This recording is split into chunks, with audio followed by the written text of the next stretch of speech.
안녕하세요. 마틸다입니다. 오늘은 우리가 사랑하는 오상의 성 비오 신부님 이야기를 해드리겠습니다. 신부님이 누구인지 궁금하신 분은 동영상 아래를 참고하세요. 그럼 지금부터 시작합니다. 희생이 따르는 기도. 비오 신부가 끊임없이 머물고 싶어한 곳은 올리브 동산이다. 그 겟세마니에서 순환받으시는 예수님과 함께 있고 싶어 했다. 비오 신부의 일생에 걸친 영성은 한마디로 십자가의 영성, 순환의 영성이다. 겟세마니 동산에서 예수님이 왜 피땀을 흘리셨는가? 그것은 인간들의 죄, 그 끝없는 죄를 짊어지셔야 했기 때문이다. 예수님은 자신의 두 어깨에 인간의 죄를 짊어지고 십자가의 길을 걸어가셔야 했고 고통받으셔야 했다. 비오 신부의 기도도 바로 그렇다. 수많은 사람의 고통과 아픔과 죄를 자신의 두 어깨에 짊어지고 그들을 위해 희생을 바치고 보속하며 아버지께 평화와 자비를 청했다. 비오 신부가 잠도 자지 않고 끊임없이 기도한 이유는 무엇일까? 이에 대해 그의 말을 통해 추측해 볼 수 있을 것 같다. 비오 신부는 이렇게 말했다. 하느님, 연옥 영혼이 받는 벌과 고통이 있다면 다 저에게 주십시오. 죄인들이 받아야 할 벌이 있다면 저에게 100배로 주십시오. 그러면 제가 그 고통을 다 받겠습니다. 비오 신부에게 많은 사람이 고통을 가지고 찾아왔다. 직접 찾아올 수 없는 사람들은 편지로 호소했고 그 숫자는 감당할 수 없을 만큼 불어났다. 사람의 숨은 생각까지 다 알아맞히는 그는 수많은 사람의 고통과 아픔과 슬픔을 보지 않을 수 없었고 아마도 그것을 생각할 때 비오 신부는 잠을 이루지 못했을 것이다. 비오 신부가 누군가를 위해 기도하겠다. 너를 위해 기도하겠다고 말하는 것은 바로 내가 너를 위해 십자가를 지고 희생하겠다라는 뜻이었다. 비오 신부의 동료이자 동창생인 한 사제가 암에 걸려 로마 병원에 입원했다. 헤어지면서 그가 말했다. 비오 신부, 큰 고통 없이 빨리 잘 죽을 수 있게 기도해 주겠소? 비오 신부는 그러겠다고 약속했다. 며칠 후 비오 신부는 갑자기 쓰러졌다. 지독한 고통으로 미사도 드리지 못했다. 의사들은 커다랗고 모난 담석 때문이라고 진단했다. 다음 날 수술을 하기로 결정했다. 그런데 오후 4시가 되자 비오 신부는 다시 원기를 회복했다. 진찰해 보니 담석은 흔적도 없이 사라졌다. 바로 그 시간에 로마의 그 동료 사제가 평화롭게 운명했다. 비오 신부는 자신에게 기도를 부탁한 친구를 위해 대신 큰 고통을 받았던 것이다. 이러한 비오 신부의 고통을 통한 놀라운 치유와 회개의 이야기를 모아 비오 신부의 도움이라는 책을 쓴 헤르바르트 바익 셀브라운은 자신의 체험담을 다음과 같이 전했다. 1953년 나는 오랜 시베리아 포로 수용소 생활 때문에 얻은 지병으로 죽음의 늪을 헤매고 있었다. 나는 악성 폐 수축증과 섬유종 상태에서 가끔 객혈을 했는데 설상가상으로 중증 심근 손상이 문제였다. 그 밖에 양쪽 신장, 간장, 비장, 담즙과 내외 분비선 모두가 형편없이 쇠약해져 있었다. 객혀를 한 번 크게 한 후로는 소리도 크게 낼 수 없었다. 나는 곧 죽을 것 같아 병자성사를 받았다. 꿈에 비오신부를 보았는데 그는 내가 그에게 와야 한다고 했다. 꿈을 깨자 이런 생각이 들었다.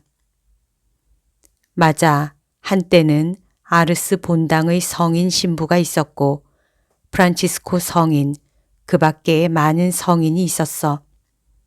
오늘날 그들에 대한 책을 보면서 우리는 당시 그들을 찾아 순례하고 만나고 이야기하고 기뻐했던 사람들을 부러워하곤 해. 그런데 지금 주님의 오상을 받은 비오신부라는 사람이 우리와 함께 살고 있어. 우리는 생각 없이 그를 그냥 지나치고 있지. 그 사이 벌써 수많은 순례자가 그의 전구로 풍성한 은혜를 받았지만 그를 외면한 우리는 아무것도 얻지 못했어. 그 당시 나는 비오신부에 대하여 다만 그런 사람이 살아있고 오상을 가지고 있다는 정도밖에는 몰랐다. 하지만 나는 이 성인 같은 사람을 죽기 전에 한번 만나보고 싶었다. 나는 중태였지만 기적같이 일이 이루어져 여행길에 올랐다. 나로서는 빈에서 죽으나 이탈리아 어디서 죽으나 한 가지였다. 산 조바니 로톤도로의 여행은 내게 큰 부담이었다. 거기에 도착하여 생전 처음 비오신부를 보고 나는 깊은 감명을 받았다. 나의 이탈리아어 실력은 보잘것없었지만 나는 그에게 고해성사를 보았다. 고해성사 뒤에 비오신부는 매우 비통하게 말했다. 당신은 불치의 병이요. 당신은 죽을 수밖에 없소. 그러면서 내 환부를 모두 짚었다. 놀랍게도 비오신부는 내가 어디가 아픈지 다 알고 있었다. 도대체 누가 알려주었을까? 긴 침묵 끝에 그가 말했다. 아니, 당신은 죽지 않을 거요. 그는 나를 손으로 다시 가리키며 말했다. 당신의 모든 고통을 내가 짊어지겠소. 당신은 건강하게 될 것이요. 당황한 나머지 나는 감사합니다 같은 말도 할 수 없었다. 비오신부는 일어나 고해소를 나갔다. 내가 마지막 고해자였다. 그날 밤 나는 꿈을 꾸었다. 두 젊은이가 비오신부를 들것에 눕혀 내 앞을 지나갔다. 그는 극심한 고통을 겪어 죽음 직전이었다. 그는 비통한 가운데 한없이 착한 마음으로 나를 보며 이렇게 말하는 듯 했다. 한번 보시오. 죽음의 이 극심한 고통을. 천천히 당신으로부터 받아야 하오. 이제 마지막이오. 그때부터 나는 다시 건강하게 되었다. 사람들은 비오신부 안에서 끊임없이 자신들을 위해 희생과 기도와 십자가의 보속을 바치는 사제의 모습을 보았다. 비오신부는 모두가 만나고 싶어하는 바로 그러한 사제였다. 그는 기도하는 사제였고 오직 기도가 삶의 전부인 수도자였다. 우리는 하느님 앞에서 교회와 인간을 위해 끊임없이 무릎 꿇고 기도하는 사제 모습을 보고 싶어 한다. 어쩌면 이 세상 사람들이 가장 필요로 하는 사제는 기도하는 사제일 것이다. 기도하는 사제를 만날 때 신자들은 감동하고 자신의 삶도 기도로 방향을 전환하게 된다. 비오신부의 모습 가운데서 특별히 감동을 주는 모습이 있다. 그것은 그토록 거룩한 사제, 기도의 사제인 그가 다른 사람에게 자신을 위해 기도해 달라고 자주 부탁했다는 점이다. 참으로 겸손한 모습이다. 비오신 분은 누군가의 도움, 다른 사람의 기도를 받으면 영혼들을 더 잘 도와줄 수 있었다.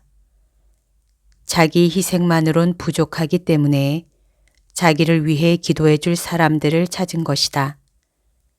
그리고 누가 자신을 위해 기도했다거나 미사를 봉헌해 드리면 비오신 분은 곧바로 그 사람에게 감사 표시로 자신의 영인 향기를 보내주곤 하였다.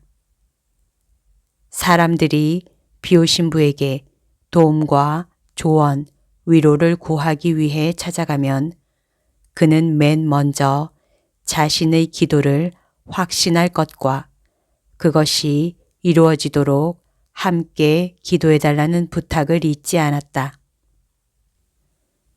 여기까지가 오늘 들려드릴 이야기입니다. 책 오상의 비오신부 이야기에 실려 있습니다. 오늘도 하느님의 뜻 안에서 서로 사랑하는 하루 보냅시다. 사랑합니다. 축복합니다.